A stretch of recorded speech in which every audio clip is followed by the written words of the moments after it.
আসসালামু আলাইকুম। যারা আমার ভিডিওটা দেখছেন সকলকে আন্তরিক শুভেচ্ছা ও অভিনন্দন, এবং আমার চ্যানেলে যারা নতুন অবশ্যই চ্যানেলটি সাবস্ক্রাইব করে আমাদের সঙ্গে থাকবেন। আজকে আপনাদেরকে দেখাবো যে লতির ফলন কিভাবে বৃদ্ধি করতে হয় এবং কোন কারণে লতির ফলন কমে যায় এবং সেখান থেকে কিভাবে দ্রুত লতির ফলন আনতে হয় সে বিষয়ে আজকে বিস্তারিত আলোচনা করব। এটা হচ্ছে আমার একটা 4 মাস থেকে 4.5 মাস বয়সী একটা গাছ, যে গাছগুলো ভালো বড় হয়েছে এবং বড় হওয়ার সাথে সাথে গাছের গোড়ায় দেখুন শিকড় বের হয়েছে। আর শিকড় বের হওয়া মানে হলো কাঠ বৃদ্ধি পেয়েছে, মানে কচুটা একটু বড় হয়ে উপর দিকে উঠেছে, যার কারণে এই শিকড়গুলো বের হয়ে গেছে। আর আপনারা জানেন যে যদি কোনো গাছের শিকড় বেরোয় যায় তাহলে সেই গাছের শক্তি কমে যায়, এটাই স্বাভাবিক। আর লতি গাছও তার ব্যতিক্রম নয়। এই যে দেখুন আমাদের কত সুন্দর গাছ, কিন্তু সেখানে কোনো লতি নেই, যা দু একটা লতি আছে তা খুবই কম।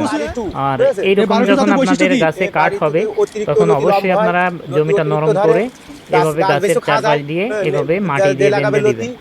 এভাবে মাটি দিয়ে বেঁধে দেওয়ার ফলে কি হবে, এই গাছের গোড়ায় যতগুলো লতি ছিল বা লতির মুখ ছিল সেখান থেকে আবার লতিগুলো বের হবে, কারণ গাছে আবার পূর্ণ শক্তি পাবে। তখন আবার পুনরায় আগে যেভাবে লতি হতো সেভাবে লতি হবে।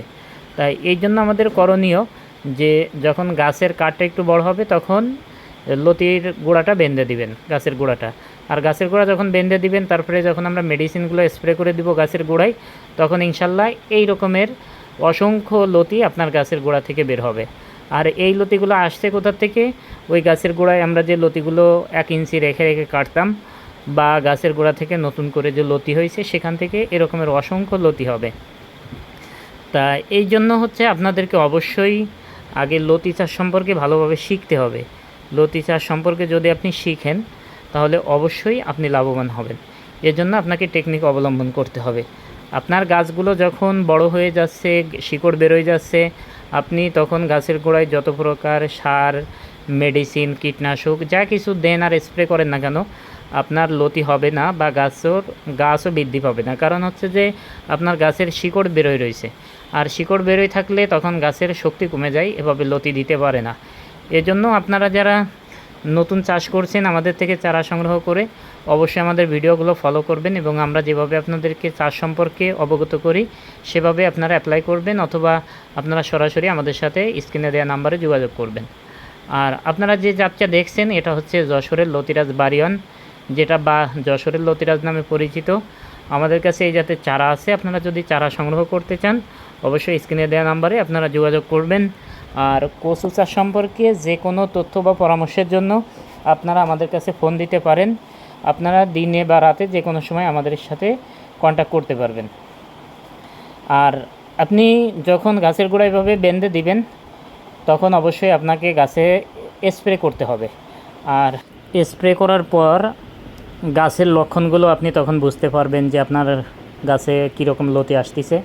যদি লতির ফলন কম আসে তখন অবশ্যই আপনাকে গাছে পরিপূর্ণভাবে খাবার প্রদান করতে হবে। আর সেই খাবারগুলো হচ্ছে যে আমরা বিভিন্ন রকম ভিটামিন বা পিজিআর ব্যবহার করি। এই 2-3টা পিজিআর একত্র করে আপনি সারের সাথে আপনি জমিতে ছিটাই দেবেন, সাথে বোরন দিবেন, সালফার, তারপরে আপনি থিওবিট, এগুলো মানে যতগুলো অনুখাদ্য আছে যেগুলো আপনার গাছে দিলে গাছে দ্রুত লতি আসবে, এই খাদ্যগুলো একত্রে করে আপনাকে প্রয়োগ করলে এই রকমের লতি চলে আসবে। আর অনেকেই আছে যে আপনারা লতি করেন কিন্তু খরচ করতে ভয় পান, যার কারণে আসলে প্রোডাকশনটা তেমন পান না। এই যে আমাদের এই লতিগুলো আসলেই টিএসপি, পটাশ, ড্যাপ, ইউরিয়া এই সারে কিন্তু হয় নাই। হ্যাঁ, এই সারও প্রয়োজন হয়। এই সারগুলো দিলে গাছের বৃদ্ধিটা ঠিক থাকে বা গাছের যে পুষ্টি এগুলো ঠিক থাকে, কিন্তু লতি আনার জন্য এরকমের আলাদা কিছু মেডিসিন আমরা ব্যবহার করি, যেগুলো অবশ্যই আপনাকেও ব্যবহার করতে হবে। আর সেগুলো নিয়মিত ব্যবহার করলে আপনার গাছের এই ফলনটা আসবে।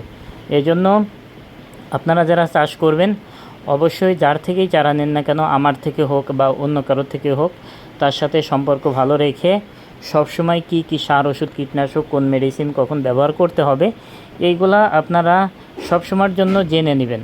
কারণ এই কথাগুলো আমি প্রায় বলে থাকি, কারণ এটা হচ্ছে খুবই গুরুত্বপূর্ণ একটা বিষয়। ভালো থাকবেন।